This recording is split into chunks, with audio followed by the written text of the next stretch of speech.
Nessa aula, nós vamos ver como aplicar apoios elásticos na nossa estrutura.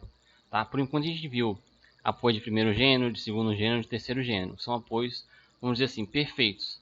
Quando eles impedem um deslocamento em uma determinada direção, eles impedem mesmo. Tá? Então, por exemplo, o engaste, onde tem um engaste, eu não tenho deslocamento nenhum na vertical, não vou ter deslocamento nenhum na horizontal, não vou ter rotação nenhuma, vai ser tudo zero, ok? Nós vamos trabalhar agora com os apoios elásticos, né? O apoio elástico é um meio termo. Por exemplo, se no caso do engaste a rotação é totalmente restrita, você não consegue rotacionar nada, esse nó não vai ter rotação nenhuma, vai ser zero.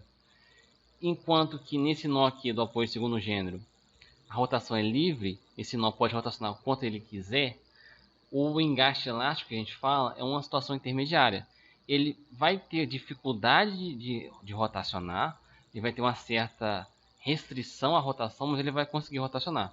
A rotação vai existir, mas ela vai ser diferente de zero, mas ela tem uma certa resistência, uma certa dificuldade de rotacionar.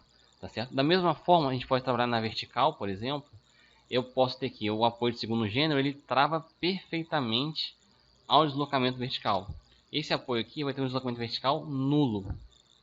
Mas a gente sabe que a fundação ela vai ter um recalque, ela vai se deslocar um pouco na vertical. Então eu posso vir aqui e aplicar uma mola, aplicar um apoio elástico, de forma que simule, né, que quando eu aplico uma determinada carga, ele vai funcionar como uma mola e vai encolher e vai sofrer um deslocamento na vertical. Tá? Isso nós vamos ver na aula de hoje. Tá? E essa mola ela também serve para simular apoio de viga em viga, né? Porque o apoio de viga ele também sofre deslocamento. Né? Então vamos lá, botar nesse engaste e transformar no engaste elástico. Vou vir aqui na opção de apoio, né? Condições de apoio.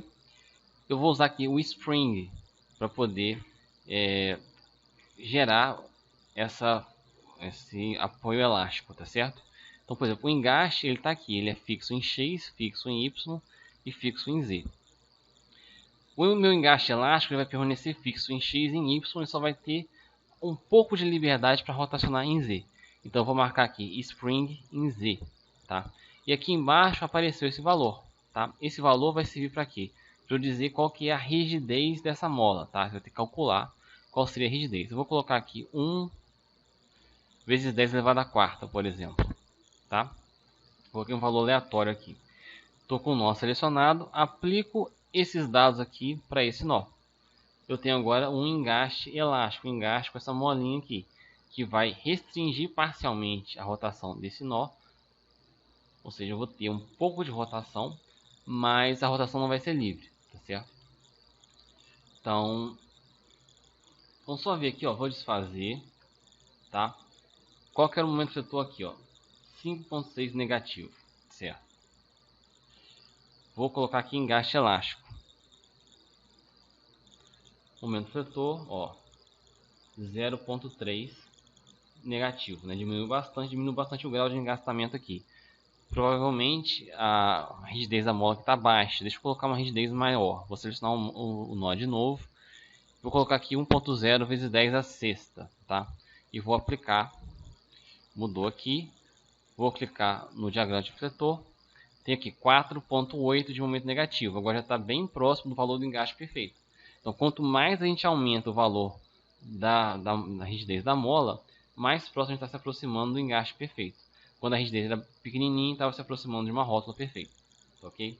Para valores intermediários, nós vamos ter os casos intermediários. Tá certo? Então, isso aqui foi o engaste elástico. Se a gente quisesse um apoio elástico, a gente pode vir aqui. O apoio elástico, ele vai...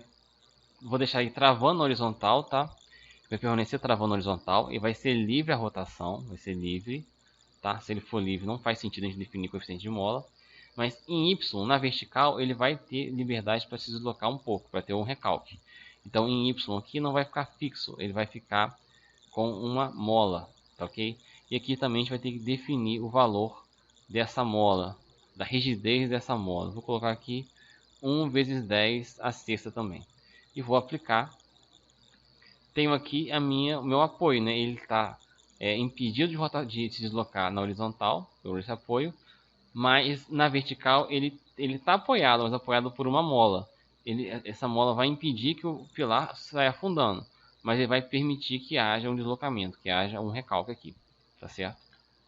Então, basicamente aqui foi isso para a aula de hoje. Você poderia colocar aqui, né, fazer um teste. Você poderia colocar mola nas duas direções também, ó.